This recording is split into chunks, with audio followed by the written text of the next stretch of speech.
Discuss कर रहे हैं चैप्टर नंबर 3 एटम्स,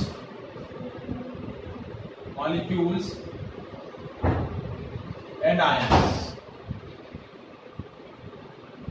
ठीक है, किसके बारे में डिस्कस कर रहे हैं? Atoms, molecule and ions. अब लास्ट सेशन के अंदर हमने एटम्स और मॉलिक्यूल्स के बारे में डिस्कस किया। ठीक है, अब आज हम डिस्कस कर रहे हैं atomic mass and molecular mass. Atomic mass of an element. ठीक है, देखिए, as we discuss in the definition of an atom, atom is the smallest particle of matter which can not be exist in a free state. तो जब हम atomic mass की बात करें, that is mass of one atom of an element is called its atomic mass। But जैसा कि हमने बोला कि एटम एक ऐसा पार्टिकल है जो स्मॉलेस्ट है और कभी भी फ्री स्टेट में एग्जिस्ट नहीं करता है। तो अब एक एटम जो फ्री स्टेट में एग्जिस्ट ही नहीं कर रहा, तो उसके एक एटम का मास एक्यूरेटली कैलकुलेट करना पॉसिबल नहीं है, क्योंकि स्मॉलेस्ट पार्टिकल है, इतना स्मॉलेस्ट है कि इसकी साइज भी नैनोमीटर रेंज की है। तो इतना स्मॉलेस्ट पार्टिकल है और फ्री स्टेट में भी एग्जिस्ट नहीं करता है। तो एटम का, एलिमेंट के एक एटम का एब्सोल्यूट मास कैलकुलेट करना पॉसिबल नहीं है। So now we calculate it with relatively. तो रिलेटिवली हम किसके रेस्पेक्ट में कैलकुलेट करते हैं? अब रिलेटिव एटॉमिक मास क्या होता है? रिलेटिव एटॉमिक मास क्या होगा, इसको समझने के लिए हम नॉर्मली एक फिजिकल बैलेंस का एग्जांपल लेते हैं। एक तराजू है, ठीक है, फिजिकल बैलेंस जो आपका नॉर्मली आपने देखा होगा पुराने टाइम में।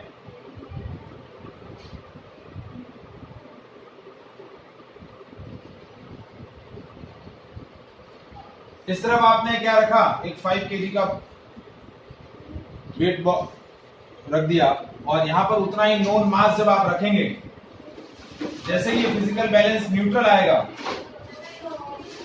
तो वो मास हम क्या बोल देते हैं? दैट मास इज, ये आपका जो मास है वो हम बोल देते हैं दिस मास इज 5 kg मास। ये हमारी नॉर्मली फिजिकल बैलेंस में से मास कैलकुलेट करने की एक वे होती है। तो उसी तरीके से किसी भी एलिमेंट के एक एटम का मास जो है वो एक रेफरेंस एलिमेंट के एटम के रेस्पेक्ट में मेजर किया जाता है। और वो रेफरेंस एलिमेंट कौन सा लिया जाता है? कार्बन 12। कौन सा एटम लिया जाता है? Atom of carbon 12। अब कार्बन 12 ही क्यों सेलेक्ट किया जाता है?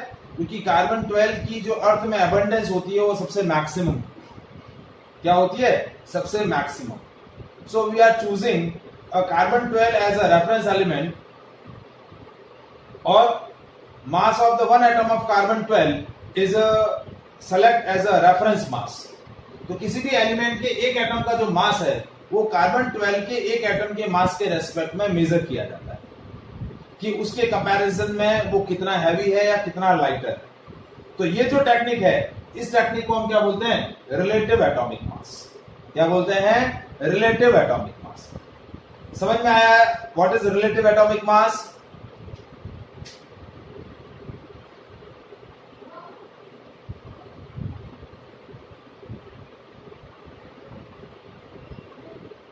समझ में आया बेटा what is relative atomic mass? Yes sir. तो हम क्या करते हैं, किसी भी एलिमेंट के एक एटम का जो मास है कार्बन 12 के एक एटम के मास से कंपेयर करते हैं, और वो जो मास होता है उस मास को हम बोलते हैं 1 AMU, 1 एटॉमिक मास यूनिट, या इसको हम बोलते हैं 1U। और ये क्या होती है? It is the smallest unit of atomic mass. इससे स्मॉलेस्ट एटॉमिक मास का कोई भी न्यूमेरिकल वैल्यू नहीं होता है। और ये वैल्यू किसके इक्वल होती है? 1/12 of mass of one atom of carbon 12, 1/12 of mass of one atom of carbon 12। क्योंकि मैंने जैसा बताया कि कार्बन 12 के एक एटम को हम रेफरेंस एलिमेंट के रेस्पेक्ट में क्या करते हैं? मेजर करते हैं।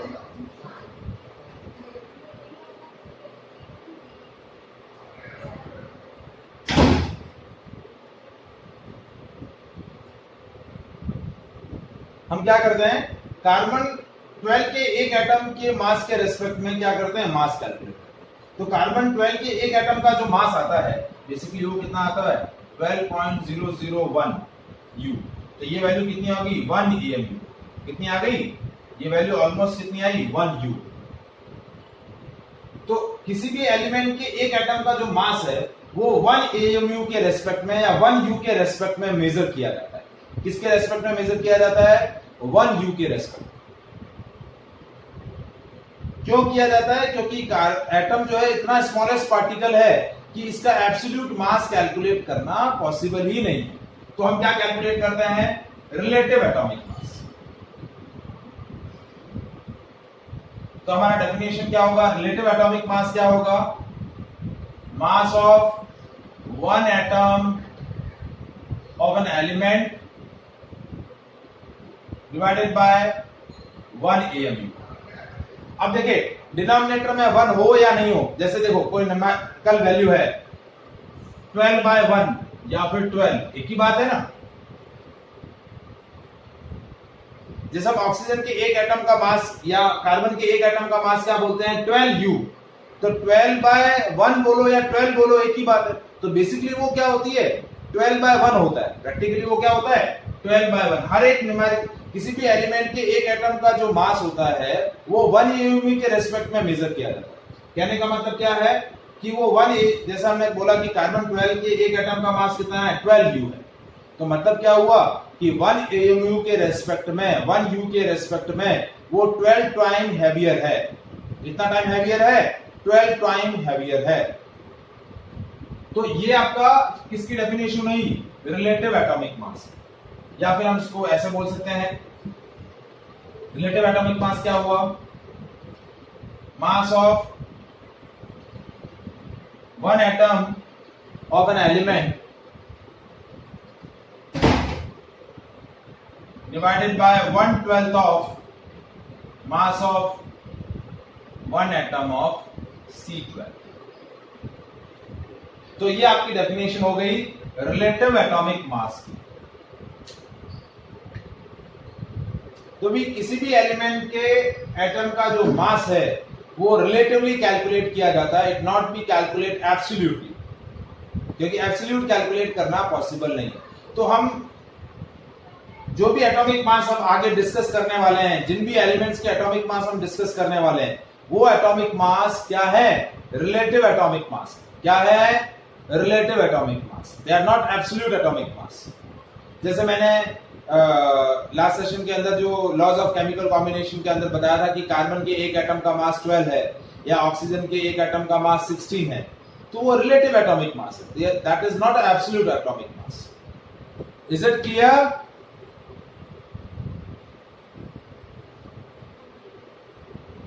Yes, sir. समझ में आया? Any doubt in this part? No, sir. No, sir. Rahul, Medha, समझ में आया? Yes, sir. ठीक है। तो अब मैं कुछ एलिमेंट्स के एटॉमिक मास आपको डिस्कस कर रहा हूं। Element, atomic number and their relative atomic mass।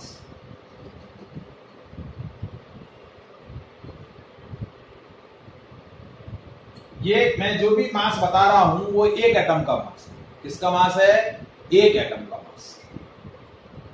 ठीक है। अब देखिए मैंने आपको बोला कि 1 AMU क्या होता है, 1 AMU is 1/12 of mass of one atom of C12। ठीक है। और इसकी वैल्यू ग्राम के अंदर कितनी होती है, 1.66 इंटू 10⁻⁻27 kg। यदि इसकी वैल्यू किलोग्राम में मेजर करूं तो 1 AMU की वैल्यू किलोग्राम में कितनी होती है, 1.66 इंटू 10⁻⁻27 kg या फिर 1.66 इंटू 10⁻⁻24 ग्राम।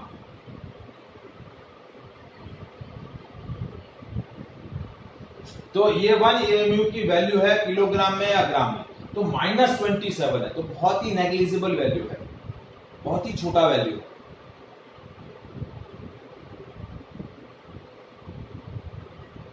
ठीक है। अब जैसे मैंने एलिमेंट लिखा हाइड्रोजन एटॉमिक नंबर 1, इसका रिलेटिव एटॉमिक मास होता है 1u। रिलेटिव एटॉमिक मास हमेशा u में एक्सप्रेस होगा। ठीक है। Helium atomic number 2, relative atomic मास 4u। Lithium, beryllium, boron, carbon, nitrogen, oxygen, fluorine और नियॉन। ठीक है। 1 2 3 4 5 6 7 8 9 और ये 10। ठीक है। इसका होता है 7u, 9u, 11u, 12u, 14u, 16u, 19u और ये हो गया 20u। ये एक एटम का मास है। This is the mass of one atom. ठीक है। और एक कॉलम में यहां और बना रहा हूं जिसको हम बोलेंगे ग्राम एटॉमिक मास। तो ये हो गया इसकी वैल्यू 1 ग्राम, 4 ग्राम, 7 ग्राम, 9 ग्राम, 11 ग्राम, 12 ग्राम, नाइट्रोजन के लिए 14 ग्राम, ऑक्सीजन के लिए 16 ग्राम, फ्लोरीन के लिए 19 ग्राम और नियॉन के लिए 20 ग्राम। अब आपको कंफ्यूजन हो रहा होगा कि रिलेटिव एटॉमिक मास को तो यू में बताया और ग्राम एटॉमिक मास ये कौन सा मास हो गया। तो जब हम मास को ग्राम में एक्सप्रेस करते हैं तो उसको बोलते हैं gram atomic mass. Practically gram atomic mass क्या है? Mass of Na atoms. कितने एटम? ये एक एटम का मास है और Na की वैल्यू कितनी होती है? Na मतलब एवोगैड्रो नंबर। Na क्या होता है? एवोगैड्रो नंबर और इसकी वैल्यू होती है 6.022 इंटू 10⁻23। 1 एवोगैड्रो नंबर मतलब इतने एटम्स या इतने पार्टिकल्स। तो ग्राम एटॉमिक मास क्या है? That is the mass of Na atoms. कितने एटम्स हैं? Na एटम्स का मास। ये एक एटम का मास पूछे, जैसे आपको पूछा है कि what is the atomic mass of hydrogen atom, 1 atom of hydrogen, तो 1u। बट आपको पूछा what is the atomic mass of hydrogen element, तो आप लिखेंगे 1 ग्राम। क्यों? क्योंकि वो हाइड्रोजन एलिमेंट के Na एटम्स का मास पूछ रहा है। कितना पूछ रहा है? Na एटम्स का। ये एक एटम का मास है और ये 6.022 इंटू 10⁻23 एटम्स का मास है। तो समझ में आया ग्राम और AMU में क्या डिफरेंस है?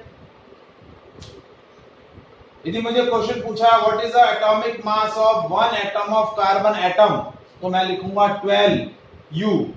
और मुझे पूछा what is the atomic mass of carbon element, तो मैं लिखूंगा 12 ग्राम। ग्राम एटॉमिक मास हम निकालेंगे कैसे? क्या करें सर, हम ग्राम एटॉमिक मास निकालेंगे कैसे? ग्राम एटॉमिक मास निकालेंगे कैसे, ये याद रखना है बस। ये जो AMU में वैल्यू है, ये वैल्यू आपको ग्राम में लिख देनी है बस।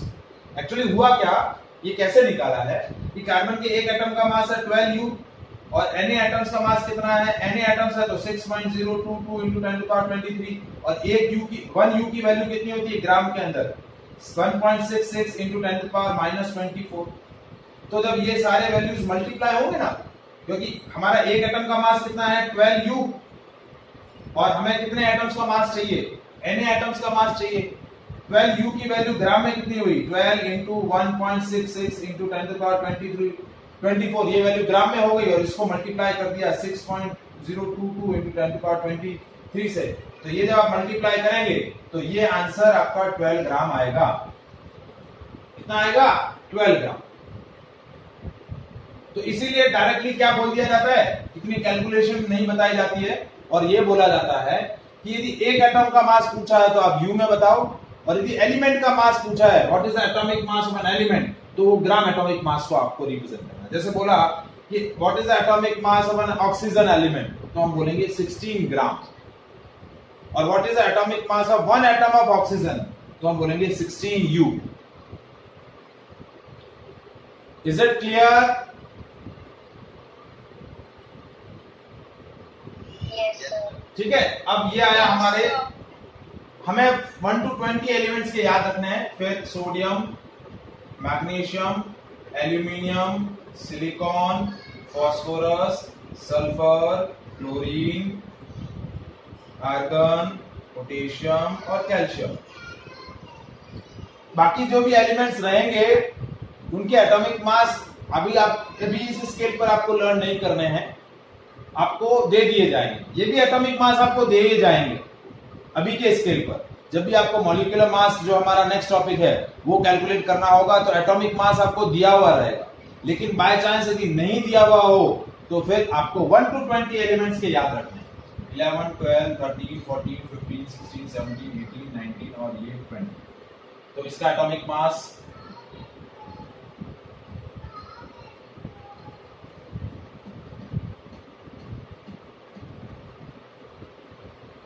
ये आया 23U, 24U, 27U, 28U, 31U, 32U, 35.5U, ठीक है, 40U, ये हो गया, ये कैल्शियम है, 39U और ये 40U। और ये ग्राम है 23 ग्राम, 24 ग्राम, ठीक है, 27 ग्राम, 28 ग्राम, 31 ग्राम, 32 ग्राम, 5.5 ग्राम, 40 ग्राम और 39 ग्राम और 40।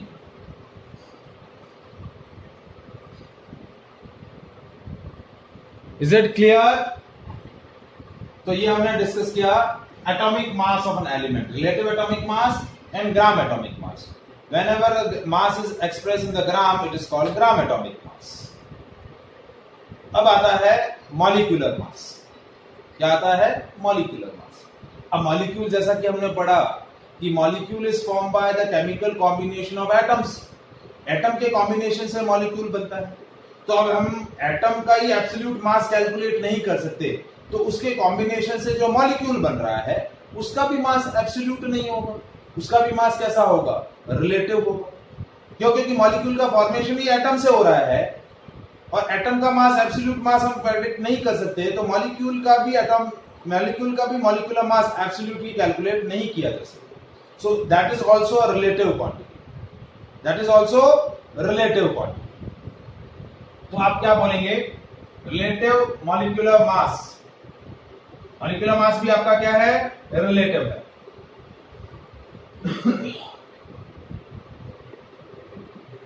So relative molecular mass of substance, तो ये क्या हो गया? mass of one molecule of a substance, mass of one molecule of a substance divided by 1 EMU। Relative molecular mass भी किसके रेस्पेक्ट में हम कैलकुलेट करेंगे? 1 EMU के रेस्पेक्ट में। या फिर हम बोलेंगे मास of one molecule of a substance, mass of one molecule of a substance divided by 1/12 of mass of one atom of C12। 1 EMU की डेफिनेशन। तो हो गया रिलेटिव मॉलिक्यूलर मास। क्या हो गया? Relative molecular mass. या तो इस तरीके से निकाल लो। अब प्रैक्टिकल तरीका जो मॉलिक्यूलर मास कैलकुलेट करने का होता है वो क्या होता है? इट इज इक्वल टू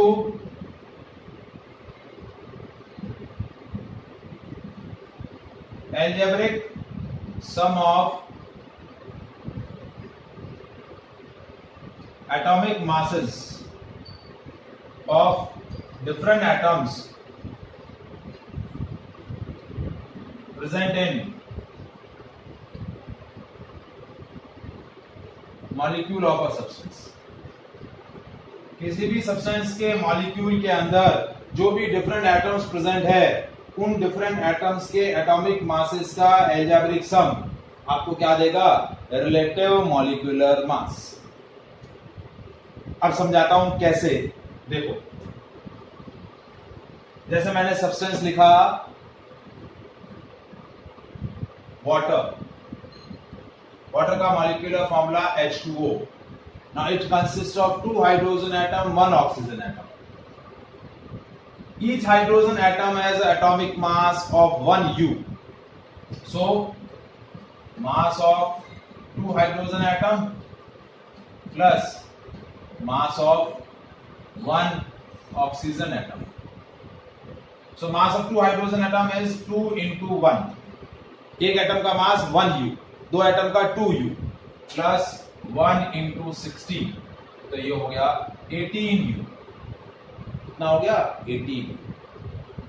तो आपको मॉलिक्यूलर मास ऑफ H2O कितना आया? 18U. क्या आया? 18U. Is it clear? Yes sir. जैसे आपको बोला, इसलिए डेफिनेशन में क्या बोला? It is equal to the algebraic sum of atomic masses of different elements present in the molecule of a substance. तो जो मॉलिक्यूल के अंदर जो डिफरेंट एटम्स प्रेजेंट है, उनके एटॉमिक मास का हम क्या कर रहे हैं? एल्जेब्रिक सम निकाल रहे हैं. जैसे मैंने सब्सटेंस लिखा सल्फ्यूरिक एसिड, तो इसका मॉलिक्यूल है H2SO4. तो ये क्या हो गया? Mass of 2 hydrogen atom plus mass of 1 sulfur atom plus mass of 4 oxygen atoms. तो एक एटम का मास 1U है, तो 2 into 1 प्लस 1 into 32, क्योंकि सल्फर के एक एटम का मास 32U है, प्लस 4 into ऑक्सीजन के एक एटम का मास है 16, तो हो गया 2 प्लस 32 प्लस 64, जो हो गया 98U. कितना हो गया? 98U.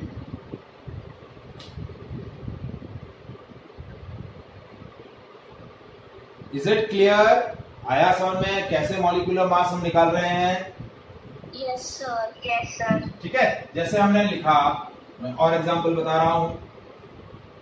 जैसे आपको बोला Na2SO4, तो इस मॉलिक्यूल के अंदर 2 सोडियम एलिमेंट है, एक सल्फर एलिमेंट है, एक सल्फर एटम है, 2 सोडियम एटम है और 4 ऑक्सीजन एटम है.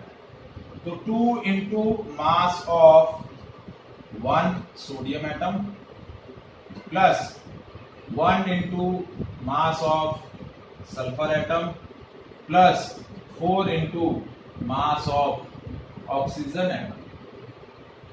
तो 2 into 23 plus 1 into 32 plus 4 into 16, हो गया 46 प्लस 32 प्लस 64. ठीक है, ये हो गया 142U.